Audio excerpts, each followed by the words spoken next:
Game 1 of the NBA Finals tips off tonight between Steph Curry's Warriors and Jason Tatum's Celtics. According to Fox Bet Sportsbook, Golden State is a 4-point favorite. Shannon, I can't help but notice that Papa Green you're wearing today. Yeah. Who wins tonight? It's not an accident either. Really? Yeah, nope, sure not. Jersey? Now, don't worry about it. You will see it tomorrow. Really? Yeah, you will see it tomorrow. With 0 rings yeah, on it? Jason, it won't be after about 2 weeks. Really? He's got to wear number 1 then, right? No, he'll stay with 0. I'm going to take the Celtics. I really like the way they match up with the Golden State Warriors. The small ball that the Warriors lineup want to play, Boston can also go with that small lineup and be very, very effective in playing Al Horford at the 5 if need be. Or they can, play Grant Williams, Al Horford, and then go Smart, Tatum, and Brown. So I like any way that the Warriors want to play. The Celtics has they can throw 5 players out there, Skip, that's equally as a skill, but I believe that they're better defensively than anything that the Warriors have faced in the playoffs. So for me, I like them on the road. They do a great job. Boston held team to about 34%. From the 3, which is pretty good, huh, Skip? Mm-hmm. They've even been better in the postseason, under 32%. Mm-hmm. But the deciding factor with the Warriors are 3s. Mm-hmm. When they make 17 or more, they're 20-1. They make 11 or fewer, they're 5-13. And so that's the task that the Celtics are going to have to combat. Mm-hmm. How do we keep them? Not so much keep them because they're going to go to the 3-point line, but you got to make it as tough. You got to make it as challenging as you possibly can to give yourself a chance. And I believe they'll do that. Steph, they're 7-0 when Steph makes at least 4 threes. And the thing is that he can be hot for the 1 quarter, 2 quarters, 3 quarters, and then he can go nuclear in the 4th quarter and make 5 or 6 of these things and blow the roof open. And you've played great up until that point, and you lose the ball game. I just think that the physicality. The Warriors have not seen physicality like this in the postseason. And I'm not saying, Skip, once you get to the postseason, there's really nothing easy. But I just believe that Boston has had a tougher path reaching its destination than the Warriors have had in reaching their destination. And so I think with the physicality and the playmaking and the shot making of Tatum, Brown, I like them to win Game 1. I know they're going to win one of these 2 games on the road, but I'm going to take them to steal Game 1. I think they're well rested, 3 games off. Robert Williams gets an opportunity to get a little healthier. Smart gets a little healthier. Hopefully that stinger in Jason Tatum's neck has calmed down even more. Yeah, I see this. I see upset. Do you? Mm-hmm. But you don't sound nearly as confident today as we approach tonight's game as you did yesterday when you were talking big, bad, and bold about how you got this. We got it. Did you know Jason Tatum leads the NBA playoffs in plus minus? And pluses are good? Really? Did you know that? Has he played Golden State? Have they played the Celtics yet? Did you see what they did to Kadun? Yeah. Did you see what they did to Giannis? Did you see what they did to the Miami Heat? Okay, then. You better recognize who they are, okay? You're going to make the same mistake that those other teams. They young. They this, they that. The next thing you know. Kadun did not have Ben Simmons. He ain't. No Ben Simmons. And then, Giannis didn't have his closer, Chris Middleton. And then Miami didn't have its best player for 3 games because I don't know where Jimmy Butler went.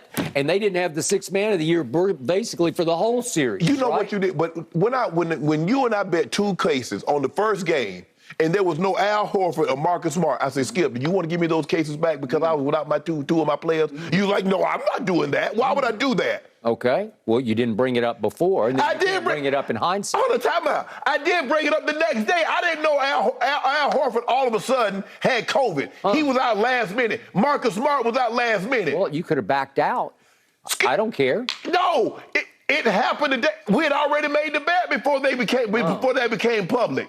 Well, like you knew something. Well, you've duped me before. You bamboozled me several times about somebody being in and... How do I know it? You make it seem like I wove you something. I ain't got no new inside information. Well, as far as I know, both squads are just about fully healthy. I mean, I know they got knick-knack injuries that they're dealing with, but I think everybody's eligible The core guys are going to be the yes. And it sounds like Iggy might be available. Their list is questionable, and Gary Payton II, I think he might be back tonight. I don't know in a small role, But it sounds like Otto Porter Jr., who played a pretty major role, it sounds like he's okay now with his foot injury, right? Okay, yeah. Okay, so we're pretty much full strength against full strength. And guess what? Jason Tatum's foot's fully healthy because he about to put it in somebody. Really? Stick it right up. Yeah, Wiggins, take that with you. Really? Yeah, Otto Porter. Now you're talking. Okay, Iggy. now Woo. I wanted the Warriors to hear this. Yeah, Moody, Kuminga, all y'all gonna get it. Foots. Really? Yep. Okay. JB got some of it too. All right, I'm going to be honest about this. Even though Golden State is a 4-point favorite at home, where they have not lost a single playoff game so far this playoff run, not a single game have they lost at home,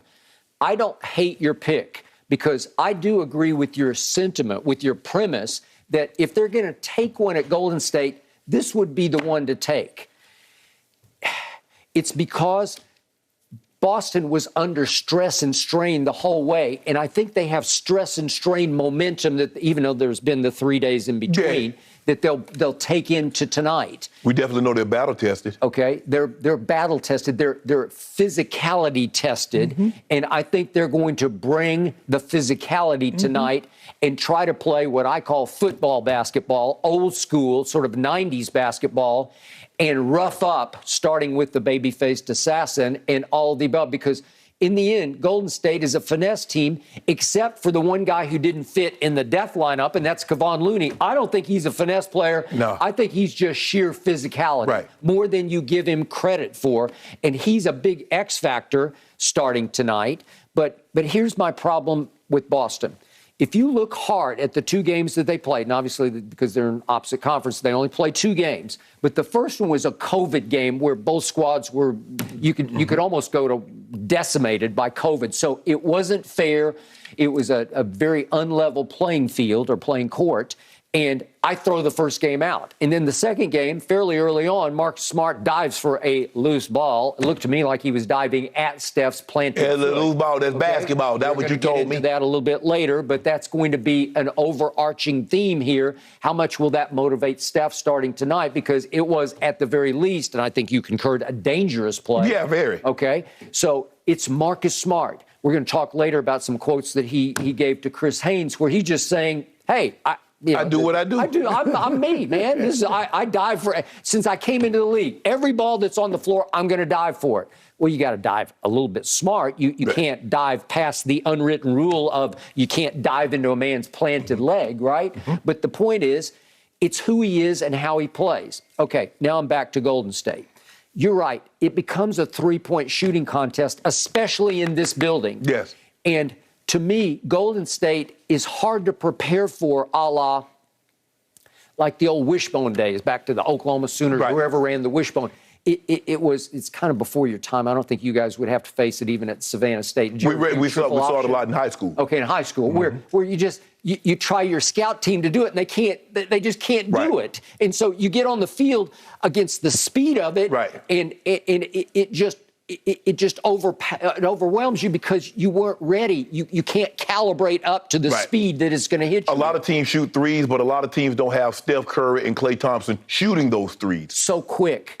the triggers are so, it's just gone, and it's gone. And if they're falling, all of a sudden, it's just like blitzkrieg, where you just get shot out of the gym and you don't know exactly what hit you.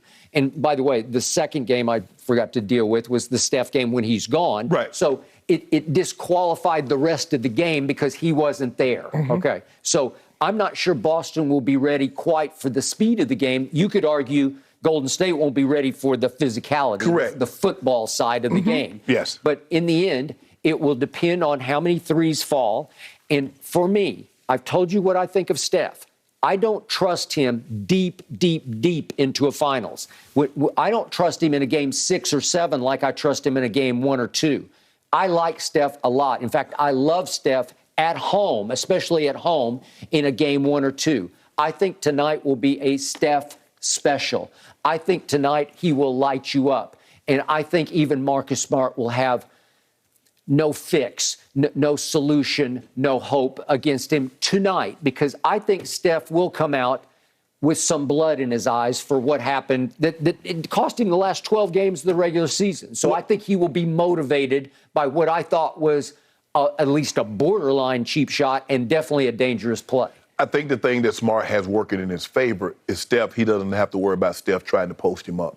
He's just going to have to run around the court. He's going to have to get his joggers Steph on. is weird like that. He doesn't physically post you up or back you down, but he will take you to the rack. Yeah, well, he'll go backdoor you if you get to overplaying him, Skip, because you're always trying to fight over the screens. And, you know, Draymond does a great job of dribble handoff, and as soon as you overplay him, he bends the corner and he goes down and dunks the ball. So they run so many actions to try to get Steph and Clay or Poole and the other guy. They're doing the two-step. One, they grabbing each other's arms and spinning each other the other way, and the next thing you know, somebody's letting a three go. I agree. But when you got a Jason Tatum and you saw the job that he did on